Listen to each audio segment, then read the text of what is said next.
السلام علیکم۔ ہمارے آج کے افسانے کا عنوان ہے دو لفظ۔ افسانہ شروع کرنے سے پہلے ہمارے چینل جل ترنگ کو لائک اینڈ سبسکرائب کرنا مت بھولیے گا۔ تو افسانہ شروع کرتے ہیں۔ اس نے ٹرے میں سالن کی کٹوری، دسترخوان میں لپٹی ہوئی تازہ روٹی اور پانی کا گلاس رکھا، پھر تھکے تھکے قدموں سے بوا جی کے کمرے میں داخل ہوئی۔ وہ سامنے پلنگ پر بیٹھی تسبیح کر رہی تھیں۔ اس نے خاموشی سے کھانا ان کے سامنے رکھا اور کمرے سے نکل آئی۔ اچانک سامنے کچے صحن میں اس کی نظر کانچ کے کچھ ٹکڑوں پر پڑی۔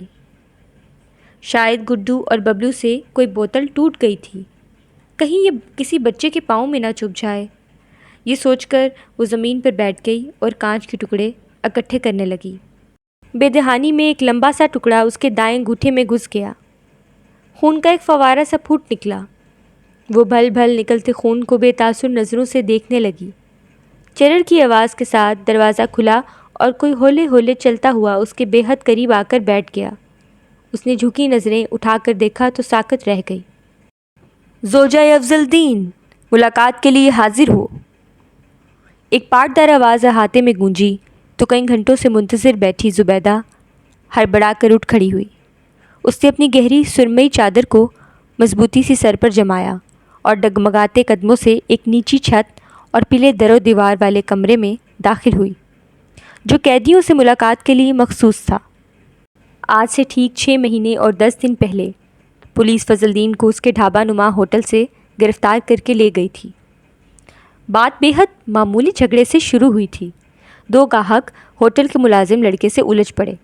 نوبت ہاتھا پائی تک جا پہنچی۔ فضل دین نے ان کو چھڑوانے کے لیے ایک کو دھکا دیا تو اس کا سر آہنی میز کے کنارے سے جا ٹکرایا۔ سر پر پڑنے والی ضرب شدید ثابت ہوئی۔ اب وہ ICU میں پڑا تھا اور فضل دین جیل میں۔ اتفاق سے متاثرہ شخص کی فضل دین کے بھائیوں سے پہلے سے ہی کچھ چپکلش چلی آ رہی تھی۔ اسی بات کو بنیاد بنا کر اس کے وارثوں نے غیر ارادی فعل کو قاتلانہ حملے میں بدل دیا۔ زبیدہ پر گویا ایک قیامت ٹوٹ پڑی۔ ہوٹل بند ہو گیا، شوہر جیل چلا گیا۔ اب 3 چھوٹے چھوٹے بچوں سمیت ایک بوڑھی جان کی ذمہ داری اس کے ناتواں کندھوں پر آ پڑی۔ اس نے تو کبھی سبزی تک نہ خریدی تھی۔ ہوٹل کے لیے اکٹھا سامان آتا تو گھر کے لیے بھی آ جاتا۔ اگر کبھی طبیعت ناساز ہوتی تو پکا پکایا بھی مل جاتا۔ بچوں کے اسکول سے لے کر دوا دارو تک سب کچھ فضل دین کرتا تھا، مگر اب اسے کرنا تھا۔ وہ رو کر کرتی، ہنس کر کرتی، کرنا تو تھا ہی، اور مسئلہ صرف سودا سلف کا نہ تھا، سلسلہ روزگار کا بھی تھا۔ مقدمہ بازی میں ہزاروں اٹھ گئے اور اب مزید ہزاروں کی ضرورت تھی۔ اسے رہ رہ کر اپنی FA کی ادھوری تعلیم پر غصہ آتا تھا۔ وہ ماں باپ من و مٹی تلے جا سوئے تھے جو یہ کہا کرتے تھے کہ ہم نے کون سا زیادہ پڑھا لکھا کر نوکری کروانی ہے۔ آج زندہ ہوتے تو خود بھی اس افسوس اور پچھتاوے کا حصہ بنتے جو وہ اکیلی جھیل رہی تھی۔ ایک دن وہ بے دلی سے گھر کی صفائی کر رہی تھی کہ الماری میں سے اسے ٹوٹی ہوئی چوڑیوں کے کچھ ٹکڑے ملے۔ سبز رنگ کی چوڑیوں کو گولڈن رنگ کے کوٹے سے لپیٹ کر اس پر موتی ٹانکے گئے تھے۔ اس کو اپنا لڑک پن یاد آیا تو دل میں ایک ہوک سی اٹھی۔ وہ چوڑیوں کی عاشق تھی۔ بازار سے ڈھیروں ڈھیر خرید لاتی، پھر گھنٹوں بیٹھ کر ان کو گوٹے کناری ستارے موتیوں سے سجاتی۔ خاندان بھر میں اس کے معصوم شوق کی دھوم تھی۔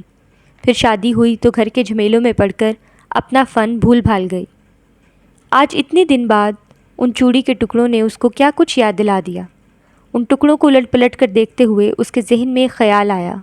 ایک دن اس نے اپنی چھوٹی انگلی میں پہنی ہوئی ایک ماشے کی اس واحد انگوٹھی کو بیچا جو نہ جانے کیسے اب تک فروخت ہونے سے رہ گئی تھی۔ ان پیسوں سے وہ چوڑیاں اور ان کو سجانے کے لیے کچھ سامان خرید لائی۔ اس نے اپنے بھولے بسرے فن کو از سرِ نو تازہ کیا۔ ابتدا میں بہت مشکل ہوئی۔ اس کے ہاتھ اب اس کام کے عادی نہ رہے تھے۔ بار بار چوڑیاں ہاتھوں سے پھسل پھسل جاتیں۔ موتی ستارے ٹانگتے ہوئے سوئی سے انگلیوں میں چھید ہو جاتے، مگر اس نے پریکٹس جاری رکھی۔ کچھ دن بعد وہ مہارت سے چوڑیاں سجانے لگی۔ موتی ستارے اور گوٹا کناری کا استعمال نہایت نفاست سے کرتی تو عام سی چوڑیاں بھی آنکھوں کو خیرہ کرنے لگتیں۔ کام کا آغاز اس نے چھوٹے پیمانے سے کیا۔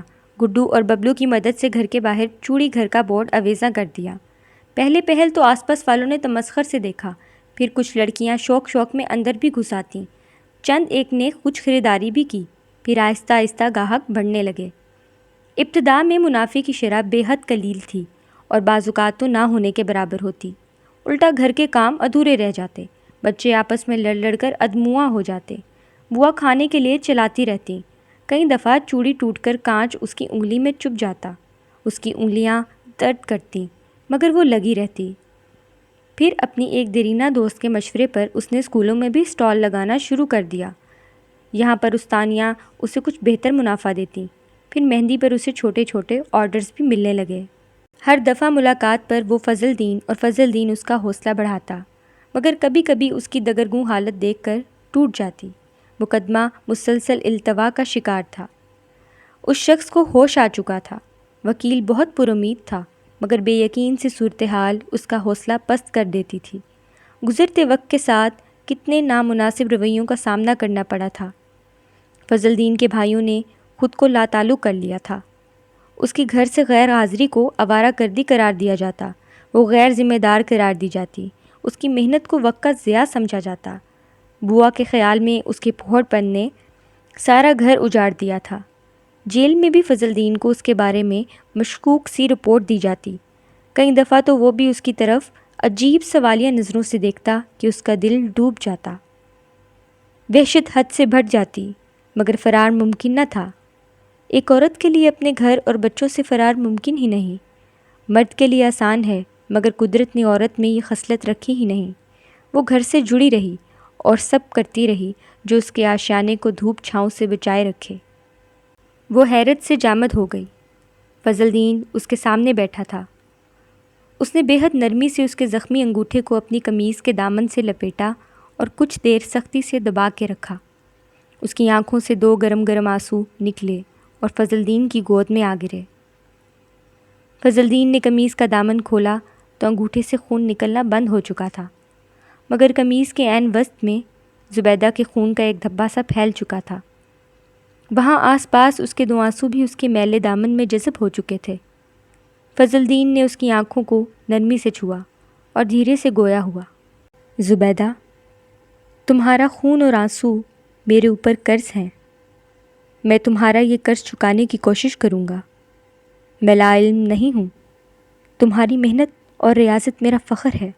یہ کہہ کر اس نے اس کے ہاتھوں کو لبوں سے لگا لیا۔ زبیدہ نے بھیگی پلکیں اٹھائیں اور مسکرا دی۔ سب گلے شکوے دم توڑ گئے۔ اس نے آج یہ جانا کہ کبھی کبھی صرف احساس ہی کافی ہوتا ہے۔ ضروری نہیں کہ مرد عورت کے لیے ایک تاج محل ہی بنا دے، سونے چاندی کے پہاڑ ہی کھڑے کر دے۔ صرف دو لفظ تسلی کے، اعتماد کے اور مان کے کافی ہوتے ہیں۔ یہ دو لفظ صدیوں کی تھکن اتار دیتے ہیں۔ صرف دو لفظ۔